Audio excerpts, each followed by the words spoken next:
Hello and welcome to Brand X Reviews. We're here to watch Guardians of the Galaxy. Almost forgot the name of the film then. We don't forget names in our reviews, do we? But yeah, we're going to review the film afterwards anyway and let you know what we think. Bit of a weird one. What do you think going in? I'm looking forward to it. I'm optimistic. Yeah. The adverts have sold me on it. So. Yeah. So here we are. A thief, two thugs, an assassin, and a maniac. Seems fairly comedic anyway, but anyway, this is the review. Enjoy.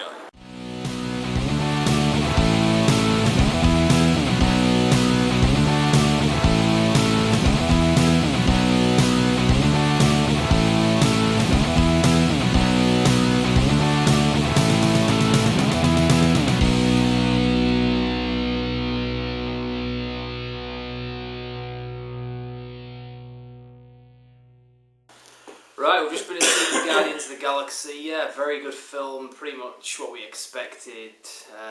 What do you think? Likewise, really great film. Initially, I was very put off by the premise and just generally the fact that I knew nothing about this group. I'd never followed them, even though I sort of follow Marvel. I'd never really been interested in the space side of it, so I just kind of ignored them basically. Pretty much acknowledges that in the film. I mean, even the trailer kind of sold it on that concept, that kind of Guardians of the Galaxy, who kind of thing. So you don't really need to sweat it. If you don't know who the characters are, this isn't something that's just coming out for uber nerds or anything, because I mean, I kind of count myself as a bit of a comic book nerd. I know a lot about characters, and I'd never heard of these. Well, not like that. I'd read them anyway. So, but yeah, I think we're going to get into spoilers. There's bits in it that are basically, if you're a fan, you'd probably look at it and go, alright, yeah, that's such and such. Yeah. But it's very accessible if you're not, if you're going in cold, basically, not knowing anything about them, which I think a lot of people are. They're also like a down and out Avengers in space. Pretty much, yeah, that's the way I would kind of describe it. You've got your assassin, you've got your angry berserk hitman, you've got your living tree bioweapon thing. Yeah, that's not so much of a stereotype, that one, but yeah. Well, yeah, no, but just general. I'm not disagreeing. I just mean it's not something we've seen before. You've got the weapons master, Raccoon, and you've got your Han Solo-ish kind of leader, the guy who kind of brings them together, sort of. Well, we'll get into the film anyway. We're going to go through spoilers as well. So if you haven't seen the film yet and you don't want to have it ruined, don't watch this video. So my main thing was anyway Thanos. How are they going to kind of deal with this? Because obviously they've introduced him in Avengers Assemble back in 2012 after the credits. So I was kind of wondering how they're going to do him in this, because there are characters in this that are directly related to him. Like one of the characters, Nebula, I think she was called, his daughter. Well, also Gamora, the green-skinned character, is also. They're not biologically his daughter. They're just people he's kind of picked up and he's trained, almost using as his personal assassins, kind of. Basically, he's almost like his muscle. He sends him out to do his job. So at least that's how it came across to me in the film. I was kind of wondering how they were going to deal with him. Were we going to see him in shadows? Were we just going to sort of see the back of a chair with his arm kind of thing? But no, you actually do see him in this one. Yeah, you see a lot more of him than you did in the Avengers as well. You see him pretty much full on, on his. Isn't that spaceship? It's called Sanctuary, I think. Something like I wasn't paying attention. I know that's what it's I called. missed the name if I was distracted by other things. Yeah, it's got a name in the comics. It's the same. I think it is Sanctuary something. It's got a number as well. I can't remember it. Mm-hmm. But it's pretty much like it is in the comics, with him on a big hovering throne kind of thing. And you do get to see those kind of platforms that kind of float in space that you saw in the Avengers, and also the guy that's kind of the go-between in the Avengers between Thanos and Loki, the one that's kind of got a big shroud over his face. Yeah, he's been likened a lot to the mouth from Return of the King, basically the mouth of Saruman, or whatever his name was, but basically the character with a big mouth was all talking up for the bad guy. And in some ways he's very similar in this. He's this mouthpiece for Thanos. He's the one that keeps chewing Loki out. And basically he comes back in this one. So, because Paul we went to see the film with. In fact, we've got to mention Paul. Paul Cage probably watching this. Hey! he was saying that, how does this film tie in with the Avengers? So I think it's pretty important to kind of mention that. It's basically set at the arse end of space compared to what we've seen so far in the Marvel films is all Earth-based, apart from Thor, which kind of goes on to Asgard. But it's set in the same universe. The connections is really the Thanos thing, and it was a kind of it was a connection that was touched upon in Avengers Assemble, but it wasn't like a massively, it wasn't something you saw a lot of basically. Yeah. In that. So in this, you do kind of see a bit more of that, and you don't really maybe like Thanos isn't just some kind of like nebulous thing that nobody's heard of, like he was in the Avengers. Like nobody would know who he was if they'd gone like, Thanos is behind the Chitauri. In this, it's like everybody knows who Thanos is. He's an overlord, basically. He's like the big bad guy. It's kind of this reminds me a lot of what they did with Blofeld in the Sean Connery James Bond films. They're kind of leading it up, and they have. You did see him in full pretty much in this. Now I know that it's Josh Brolin is the actor that's playing him, and I don't think he did the voice, but I'm pretty sure he did the body as well. They just heavily CGI'd it. I don't know exactly how they did it. But they certainly got the look right. He was recognisable as who he was supposed to be, although they did drop the more garish aspects of his colour scheme, or seemed to do. Yeah, it was more sort of dark purple and less of the sort of kind of more gold and gilded armour, less like yellow and like orangey. Yeah, pretty much. But they did a good job of, clearly it's him, and they didn't really change him much from what you saw in what briefly you saw of him in Avengers Assemble.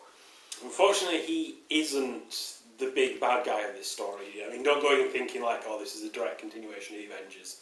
This is going to be these guys fighting Thanos. They're not. They're fighting this Kree zealot called Ronan.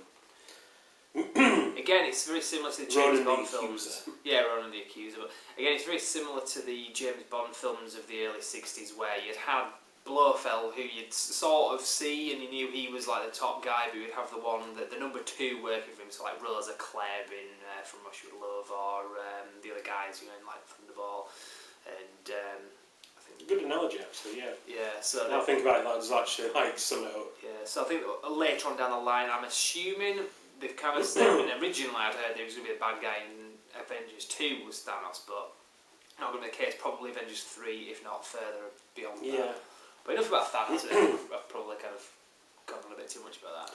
Yeah, this is also directly linked in with, again, you have the Collector, Benicio del Toro, isn't it? That's the one, yeah. Basically, he's after another one of the Infinity Gems.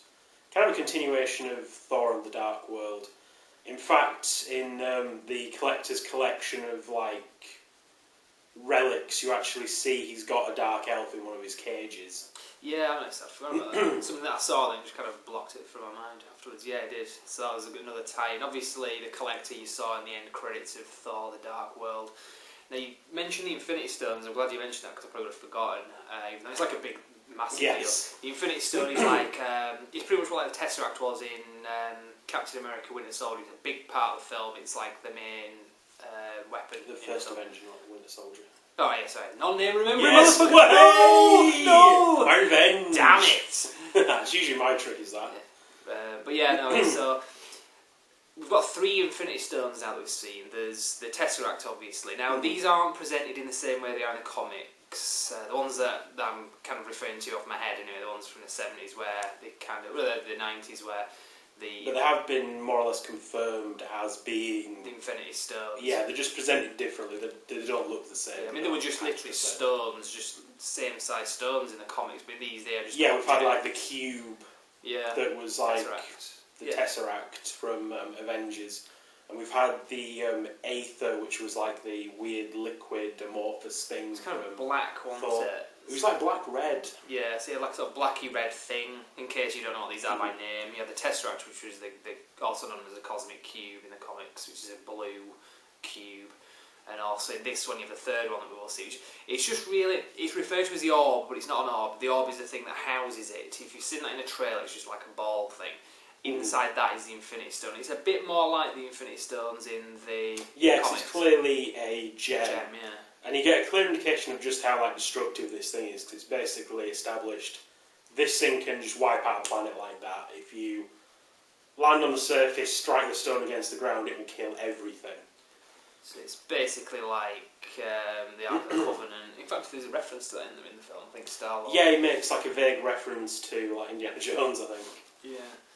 Because basically Star-Lord's supposed to have left Earth in like... 88. Yeah, because he's like a young kid. Which is also like, some people are kind of like... Not exactly complain, but I've known some people who've like slagged off the trailer because of the weird music choice. It actually makes sense in the context of the film that Star-Lord loves these old kind of 80s and 70s kind of rock pop, kind of songs, because it's something that he took with him from Earth when he was like abducted, like snatched away. He had the like Walkman with him with like this awesome mixtape Volume 1. Something his dying mother had put together for him, that's why it's got like significance. Yeah. So when you hear these songs in the trailers, they are very relevant to the film. They're not just... And they do kind of work with the film. Yeah. I mean, a lot of the songs like play like over like certain scenes, like an action scene or something, and it all just kind of makes it more fun as well, more kind of something that you can relate to. Because I think the problem with things like Star Trek and Star Wars, as much as I love them, a lot of people can't relate to them, especially Star Wars. I mean, Star Trek is like Earth, just in the future. This you kind of can, because it's got connections, you know. Certainly the Guardians of the Galaxy aren't exactly the A-team. They aren't like the guys you would like normally go to for this kind of thing. They're basically a bunch of... He says almost like losers. space. He says losers, people that lose things. Yeah, space, like rednecks, like, you know, basically like a violent psychopath, like a couple of crooks, basically a straight out killer. And he's basically like just some kind of some sort of space pirate. It doesn't really go into exactly what the Ravagers are, but it gives you the impression that they're kind of basically pirates of some sort. Steal things and sell them for money, basically. It reminds me a lot in that way of the film Serenity, which is something that people are going to definitely bring up. They're not exactly the same sort of film, because this one's much more action-packed and a lot more fantastical in a lot of ways. But it's kind of the misfit crew coming together to like overcome something that's so much bigger than they are, but there's nobody else to do it, so they do it, you know. Probably would have expected Joss Whedon to have directed this. Maybe not instead of the Avengers, but as well as, I don't know. But or maybe it is the sort of thing I could see him doing, but the guy who did it did a perfect job. This was an excellent film. Yeah, it was pretty much what I expected. I mean, I went in even not knowing a huge amount about it. I just had a lot of confidence in it based on what we've seen so far from the studio, and it was very good. Yeah, like I said, I initially kind of wrote it off. I was like, oh, this is going to be stupid.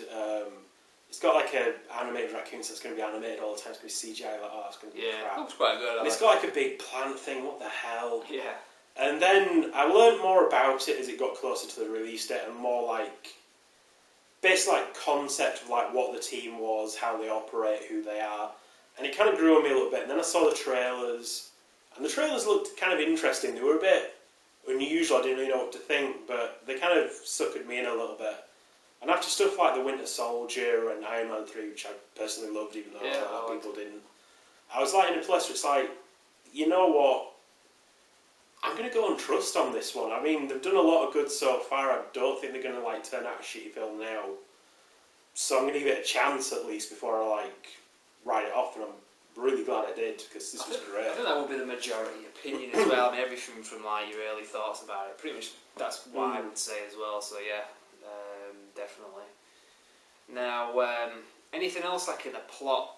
We're going to get into the post-credits bit, probably at the end. We'll save that till the end, but... yeah, they make references to some things. Like I say, I don't really know much about the comic. I only know like certain things. But I know they've got things like this place they go to called Nowhere, which is like illegal mining operation, which is inside the like skull-like head of a dead celestial. And it's huge. Yeah, it's basically think Galactus from the comics, like a huge giant thing that eats planets. And I know that's from the Guardians of the Galaxy, like comics. And also they've got like a dog in a Russian cosmonaut suit who's part of the Collector's Collection. And Cosmo the space dog is again part of that. I know somebody who is like more of a fan of Guardians of the Galaxy I was talking to on Skype, and basically like her only comment was like, Cosmo the space dog, woohoo, kind of thing. So, what's his origin, Cosmo, space dog? I think it's just supposed to be one of the dogs that the Russians fired up into space, like before they sent Yuri Gagarin up. Yeah. So I think somehow he becomes intelligent. Like I said, I don't really know. I just know that he is a thing. That wasn't spelled out in the film or something. No, there's just like in the film, he just comes across as a dog in a spacesuit. So weird. The collector had him, didn't he? Yeah, the collector had him. But yeah, like I said, the action was great. The story was fast-paced. It was fun. 3D. Yeah, the 3D in this was really good. I've kind of knocked some of the other films we've reviewed so far when it comes to the 3D because a lot of the time it's not bad 3D. It's a 3D conversion, and it doesn't really bring that much. There's a few standout bits where it's like, oh, that's really good, but the rest of it's like either a bit blurry, so it's hard to follow what's going on, or you just forget it's in 3D altogether. Whereas this from the beginning was I thought. Yeah, this was up there with Spider-Man 2. Yeah, The Amazing Spider-Man 2 and some of the other stuff we've seen. Like this was on the par with a lot of the animated stuff that you kind of see, like Amazing Spider-Man 2 was. Usually the best 3D is kind of animated things like How to Train Your Dragon and Toy Story because they're like so bright and vibrant and all computer generated. They're drawn to be 3D. Yeah, they can really come out of the screen at you. But basically, Amazing Spider-Man 2 did this really well as well, where a lot of it was shot with 3D in mind all the way. A lot of it was CGI and it really kind of worked for it. And this film definitely felt the same way. Most of the scenes had at least some sort of depth to them. You actually felt like they were coming out at you, or you could reach into them. I mean, there's one bit where like a knife gets thrown at you, and it just made me flinch like just a little bit. It was like, whoa, that was actually a pretty good effect. Yeah, because when 3D does that, I mean, it's like I've seen films that, you know, whether you like it or not, the film Gravity, I thought was pretty good. But that was very good in 3D. When things start coming out at you, it kind of makes you kind of woo, you know, kind of like you said. Yeah, there's one film I didn't actually have the chance to see it 3D, unfortunately, but I would have mentioned that when I was going about good 3D films. I bet that's really good as well. But that's it's a good thing, you know, like when something kind of comes out at you like that, because that's not really what 3D is about. It's not like the old days where you wear like the sort of, was it blue and red lenses and stuff? Yeah. And it was all about it coming out of the screen. It's more about depth is modern 3D. Yeah. And also this was good because it didn't feel like gimmicky. I won't watch it later on and go, oh yeah, and this is the bit where someone came out the screen at me, and blah blah blah. Nothing like that. Which is also a sign of a really bad 3D film where you can watch it on like DVD and you're like, yeah, this is the bit where someone's supposed to come out the screen. I mean, it looks really ridiculous now. Yeah.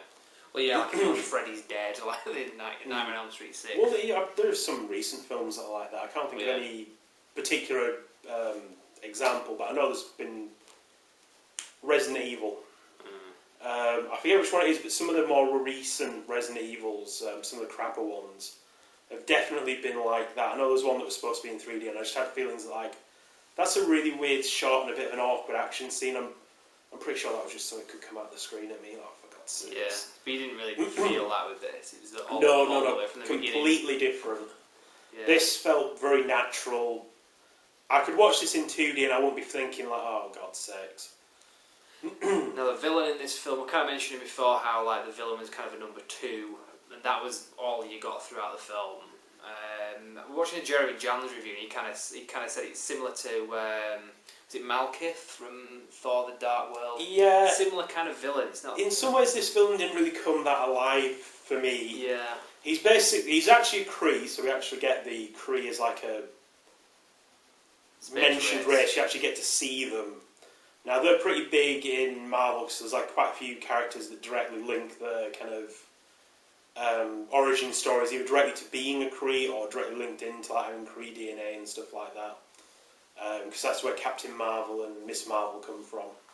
So it was interesting to see them on the big screen because I must admit, I know quite a bit about things like Skrull, but I didn't really know anything about the Kree, so it was nice to actually see them realised on screen. They've never been portrayed live action, have they, before, kind of things? Not that I know of. Like I say, I literally know nothing about them. This film doesn't give you a huge ton of information about them, but you actually do get to see them. And that's what Ronan the Accuser... Yeah, Ronan the Accuser. Basically, he's presented as some kind of zealot, even though the Kree have signed this peace treaty with this planet that the Guardians of the Galaxy eventually end up trying to protect. he's out to destroy them because he sees them as like ancestral enemies of his people. And originally he's working Thanos towards this goal, but it's basically once he gets his hands on the Infinity Gem, he's like, actually, yeah, why do I need you? Yeah.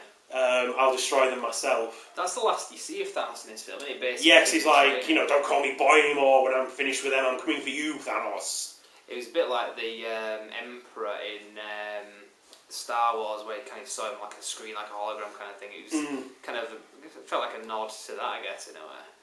That that was the last time you really see Thanos in the actual film. The direct influence of Thanos you feel is through Nebula and Gamora, his like daughters. Nebula being the main villain, played by Karen Gilligan. Karen Gillian, or I forget her name. I don't watch Doctor Who. Basically she was the Doctor's companion for quite a while. I think she's in some other like TV series, but it looks really crap. So. Yeah, she was pretty good. I liked her. I didn't recognise her at all. If I didn't know it was actually her, I would have been like, who the hell is that? That looks familiar, but I can't quite place it because she's got a lot of makeup on. But yeah, what the hell is it with them to go like to Doctor Who? Because they already had Christopher Eccleston as like. Yeah, man, that must be. Yeah, I'm pretty sure it's Karen Gillian. There's also it's very brief. It's the guy who calls the Guardians of the Galaxy says what a bunch of a-holes. I don't know the actor's name. It was Dwayne Bency from Space. He did the voice of Darth Maul, did that guy as well. You shot me in the bollocks, Tim. Dwayne Bency. But yeah, he was. Was he also in Shaun of the Dead? He was there. Sort your fucking life out, mate. Yeah, he was quite good. You didn't really get to know much about him, but kind of because you recognise the actor, I actually gave a crap when he was like in got danger. killed. Yeah. Well, I was going to leave that vague, but yes, he dies basically. Yeah. He's part of the Nova Guard. I thought we were referred to as the Guard as well. Nova Corps. No, because I was thinking Nova Corps sounds like Topher Corps. I didn't want to say. No. But yeah, basically they're like they're almost like the space police. They're the ones protecting this planet. But yeah, you also get to know quite a bit about the characters. I mean, actually, Rocket Raccoon has like his own backstory and stuff. You actually feel sorry for him at some point. I thought it was pretty cool as well. I know I kind of touched on it before, but I thought it's either going to be like Jar Jar Binks or something like where they say, oh, this character's going to all CGI and he's going to be cool, everyone's going to love him, and we're going to sell lots of toys of him and stuff. It's almost like the CGI was secondary. They mainly like tried to sell him as like an actual character. Yeah. A character with lots of funny lines. He really did like steal the scenes. But he says, when we're to escape, we're going to need this, and we're also going to need that guy's prosthetic leg as well. So like Star-Lord, Peter Quill like buys the leg off him and stuff. And he brings it in and goes, I didn't actually need the leg. I was just screwing with you. How funny was it when he was like hopping around without his leg? He's like seriously? Yeah, because they even call back to that later on when they're coming up for the plan for like getting aboard Ronin's ship and getting the Infinity Gem away from him. And he's like, right, we're going to need this, we're going to need this, we're going to need that guy's prosthetic guy. And he's like, no! It's like, no, I need it. He's like, starts sniggering again. It's like, no! So yeah, I mean, the animators and also the actor Bradley Cooper, I think, who's doing the voice, kind of brought it to life in a way that I think a lot of filmmakers that have done CGI characters have wanted to do but failed. Like, I mean, I'm kind of using Jar Jar Binks as a bad example. Well, a good example. Mainly because he wasn't doing Pratt stuff all the time. Yeah. He came off as like what he was supposed to be, based like a space kind of crook, kind of redneck crook kind of thing. But Groot was pretty cool as well. Had some good lines. Like I say, I've just got a feeling that he must be like a fan or something to agree to just do like a part where literally Vin Diesel. Yeah, all he says is "I am Groot," except for one point where he says "We are Groot" when he's like protecting everybody.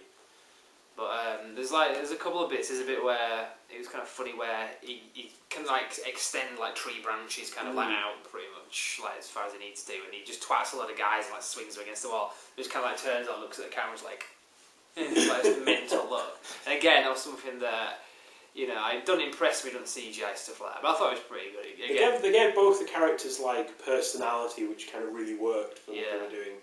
That you kind of relate to. Not much else. We'll get into the end credits bit now if you want. Yeah, well, a couple of things. I recognised the leader of the Ravagers. Basically the blue like face and like the metal thing in the back of his head.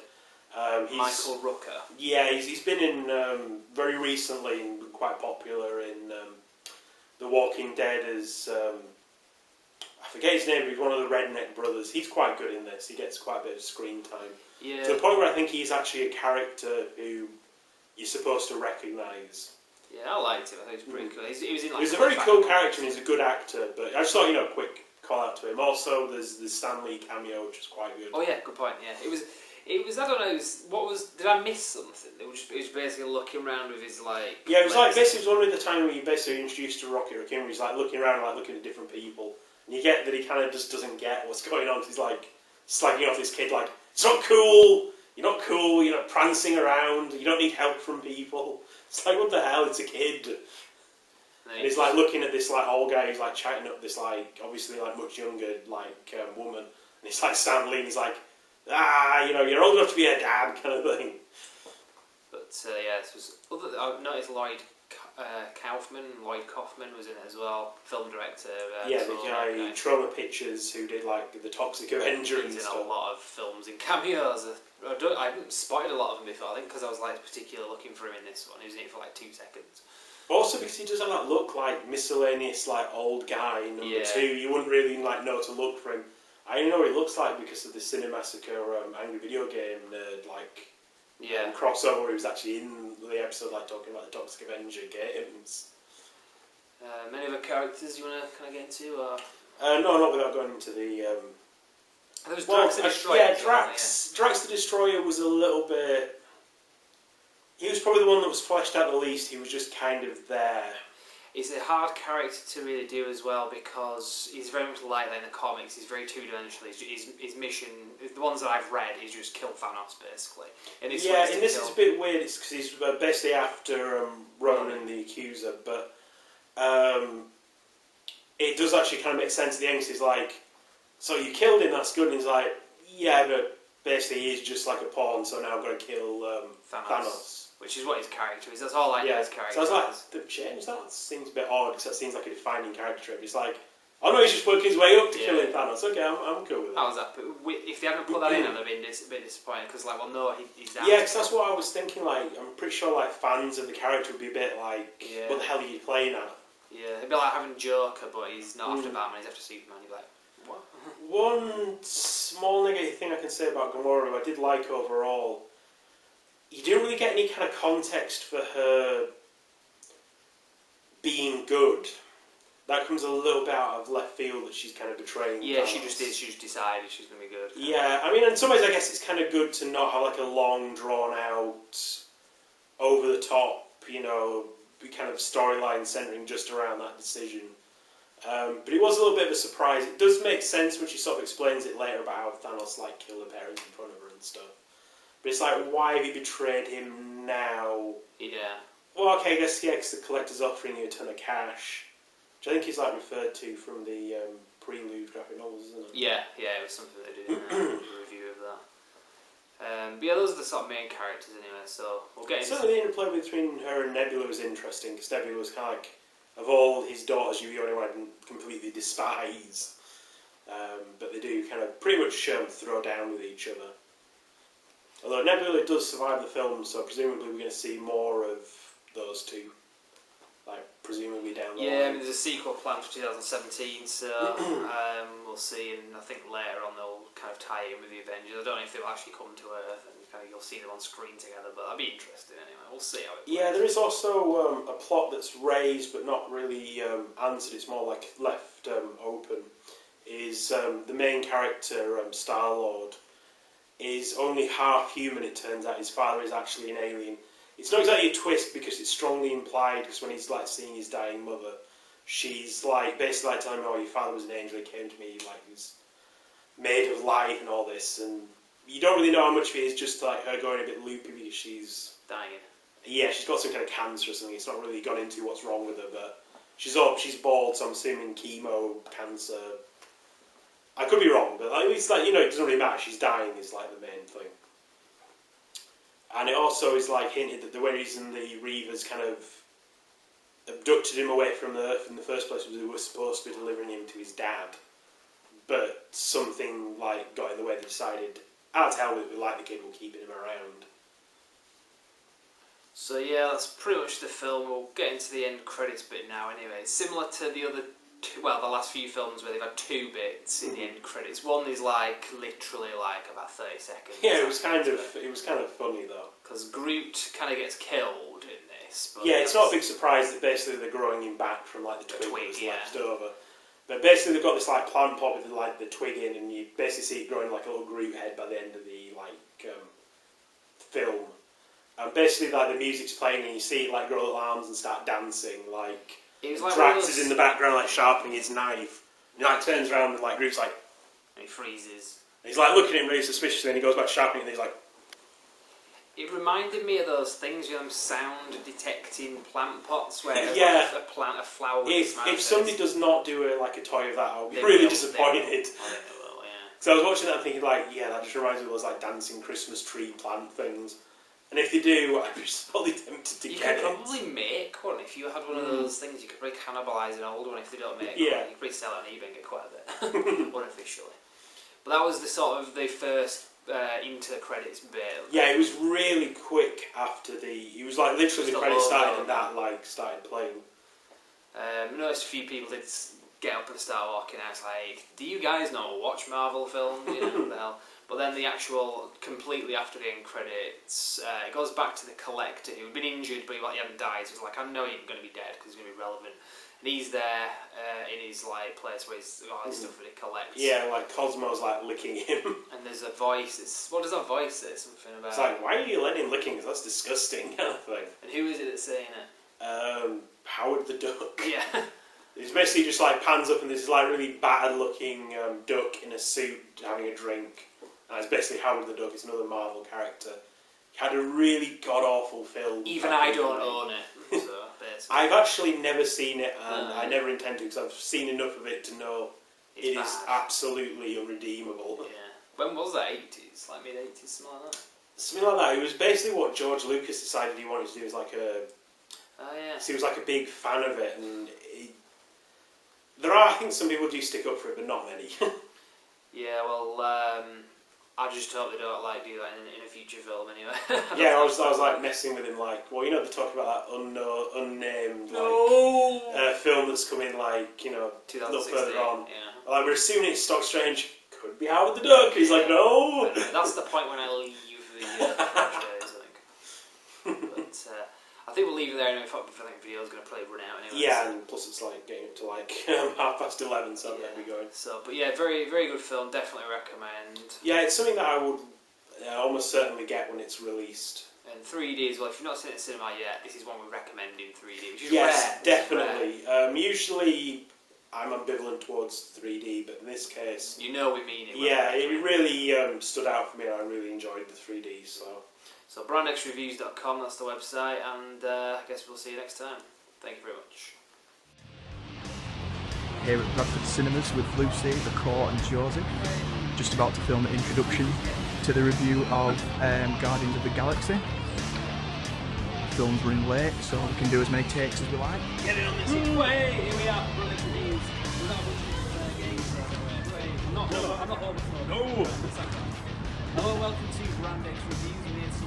Watch Guardians of the Galaxy. I want to see what the name of the film is. You don't forget names in our intro, do we? But we're going to review the film afterwards anyway and let you know what we think. Bit of a weird, but what do you think going in? I'm looking forward to it. I'm optimistic. Yeah. The adverts are so good. It seems fairly comedic anyway, but anyway, this is the review.